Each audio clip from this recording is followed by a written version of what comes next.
So I'm proud of him.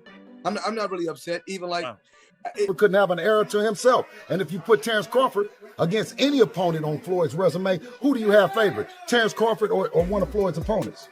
Why does Ron keep mentioning another? No, I'm asking the question first. Do we got Terence Bud Crawford beating everybody on Floyd's resume?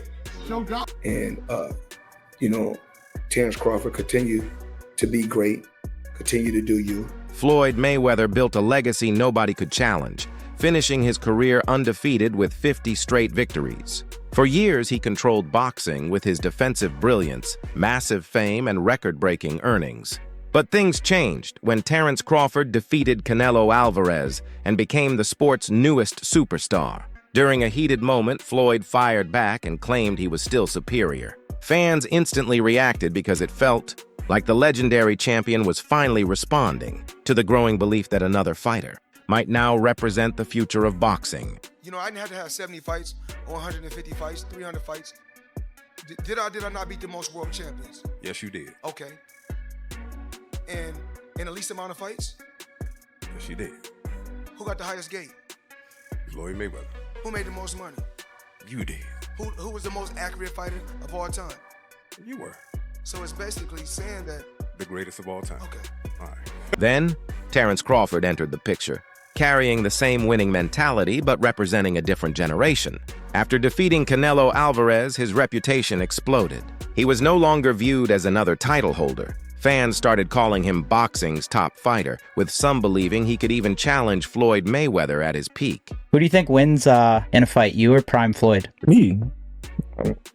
No questions? Why would you think that I would say Floyd? You know, that's one of my favorite fighters. But yeah, nah. Canelo shared the ring with both fighters at elite levels. Floyd clearly outclassed him years ago, but Crawford's 2024 performance felt even more dominant, making the naturally larger opponent appear completely ineffective throughout the fight. Terence Crawford had the ability to fight backwards and stay composed, good defense, hands was always up, countering everything that Canelo was throwing at him. He was just a little more active fight. Canelo did hit him to the body, but it was pretty much all Terence Crawford. I think some of what we saw from Canelo is what he has to resort to now to fight. Maybe he's dealt with some injuries to where he's not as mobile. It's just the pattern that he's put himself in for the last, 6 to 8 fights. That same pattern is why Bivol was able to get him. He did not allow Canelo to get inside, man. As soon as Canelo would get into that certain range, he would jab him. We didn't see any like lateral moves where he would throw, push off to the side as we used to see Canelo Alvarez. Canelo was almost smothering his shot because he couldn't stay at range with him. And Terence Crawford runs off counter combinations. It would be a wider margin if they... Following the fight,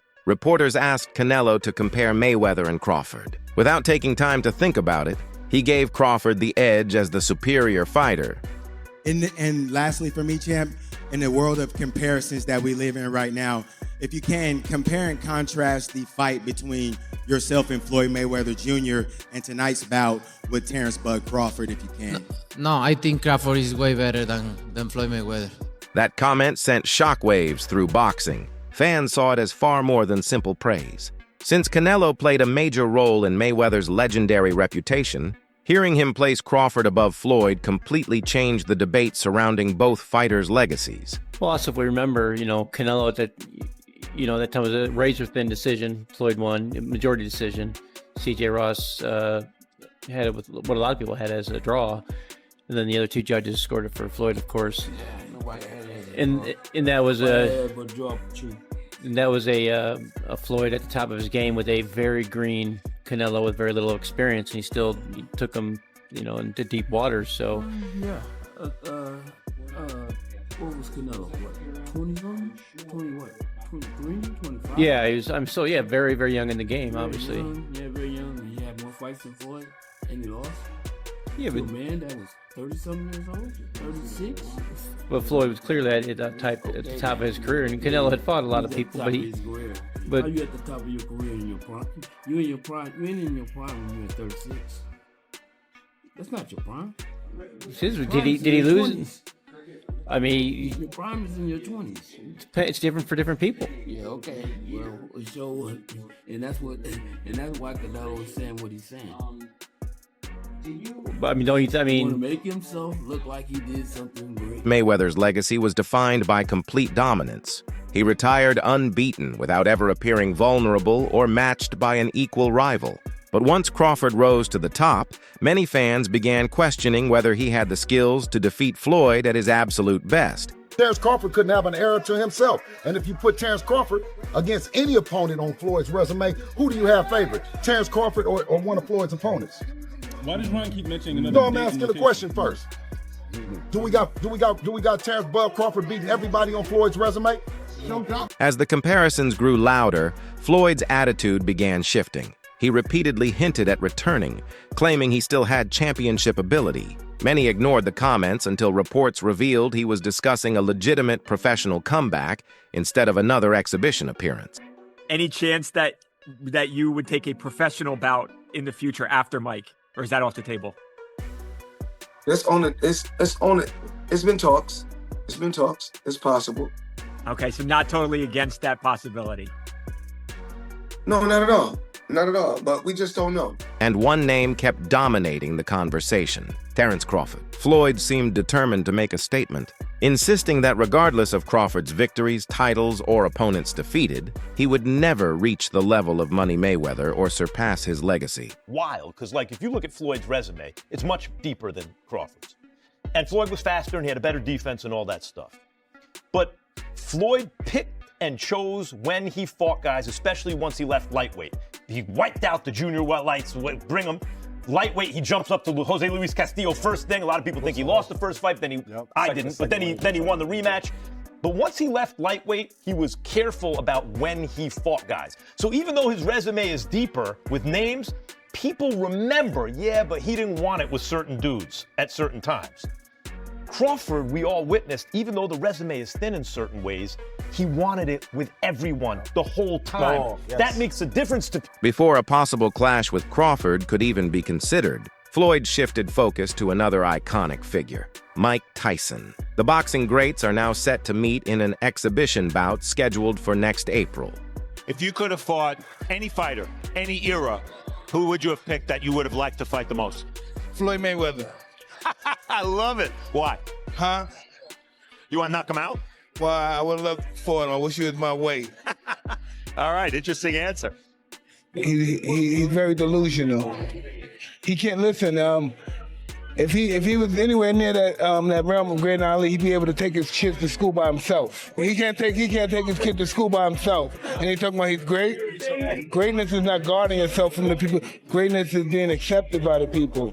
He's a little scared man. He's a very small, scared man. That matchup isn't about titles or statistics. It's about pride.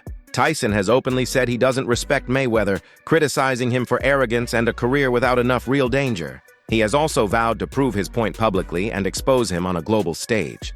How do you feel about Floyd, though? Huh? How do you feel about Awesome Floyd? fighter, great fighter. You know, he's a little too into himself. You know, he should be. I was the same way too, but you have to come to reality some way. You have to bring your head down to God. We're nothing to be fucking arrogant. You expect us to be ignorant and arrogant. Look where we came from. That's why I asked the question earlier about you mentoring fighters, because I feel like Floyd looked at you growing up like every other fighter. And the persona and the lifestyle was like, growing up in the hood, we looked at it like, that's Mike Tyson. We see the cars, the jewelry, the flair.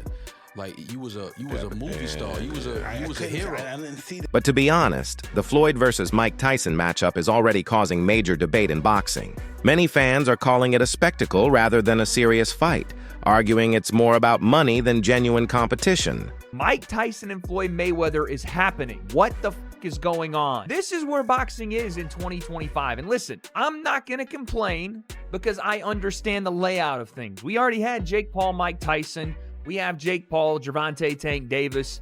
This feels like the Temu version of it. And that sounds crazy because we have two of the greatest of all time about to participate in this, but both of them are about 30 years past their sell-by date in an exhibition bout in which their weights will be 60 to 70 to 80 pounds different. If you got on board with Jake and Mike, it was because at least they were going to weigh the same. I don't even know what to think. Someone on Twitter said it perfectly. Either everybody in the world is going to want to watch this or 10,000 people will watch it. Probably both men want a shit ton of money and they're being promised a shit ton of money, but it's happening. That's it for today's video. If you enjoyed it, make sure to like, subscribe, and hit the bell icon so you don't miss future uploads. Drop your thoughts in the comments below, and we'll see you in the next one.